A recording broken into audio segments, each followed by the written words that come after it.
क्योंकि वो किसी और की नहीं आपकी ही माँ है। बर्तनों की आवाज़ देर रात तक आ रही थी। रसोई का नल चल रहा है। माँ रसोई में है। तीनों बहुएं अपने अपने कमरे में सोने जा चुकी। माँ रसोई में है। माँ का काम बकाया रह गया था, पर काम तो सबका था। पर माँ तो अब भी सबका काम अपना ही मानती है। दूध गर्म करके ठंडा करके जावन देना है, ताकि सुबह बेटों को ताज़ा दही मिल सके। सिंक में रखे बर्तन माँ को कचोटते हैं।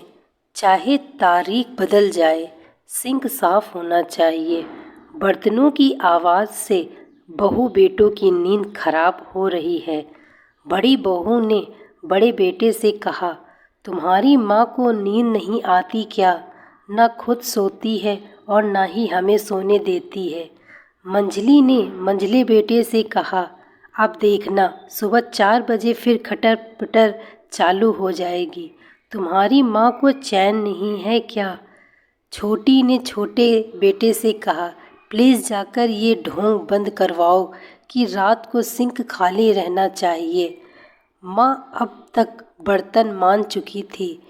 झुकी कमर, कठोर हथेलियाँ, लटकी सी त्वचा, जोड़ों में तकलीफ, आँख में पका मोतियाबिंद, माथे पर टपकता पसीना, पैरों में उम्र की लड़खड़ाहट।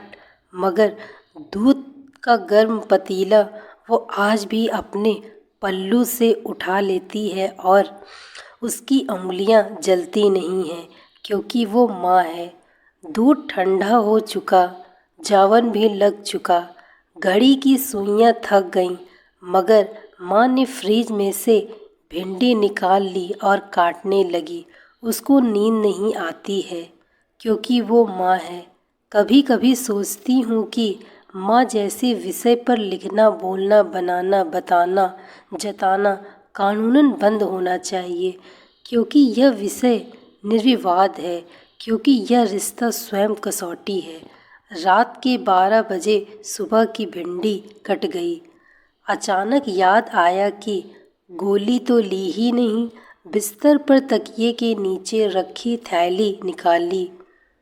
मूनलाइट की रोशनी में गोली के रंग के हिसाब से मुंह में रखी और गटक कर पानी पी लिया। बगल में एक नींद ले चुके बाबूजी ने कहा, आ गई? हाँ, आज तो कोई काम ही नहीं था, माँ ने जवाब दिया और लेट गई। कल की चिंता में पता नहीं नींद आती होगी या नहीं, पर सुबह वो थकान रहित होती है, क्योंकि वो माँ है।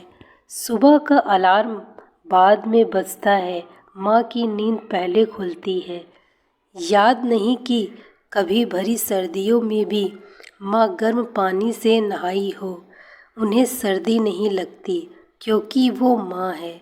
अखबार पढ़ती नहीं, मगर उठा कर लाती है। चाय पीती नहीं, मगर बना कर लाती है।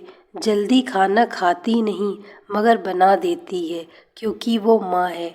माँ पर बात जीवन भर खत्म ना होगी। दोस्तों, मैं आशा करती हूँ आपको यह छोटी सी कहानी अच्छी लगी होगी। यदि कहानी अच्छी लगी हो तो वीडियो को लाइक तथा चैनल को सब्सक्राइब अवश्य करें। Thank you so much watching this video. Thank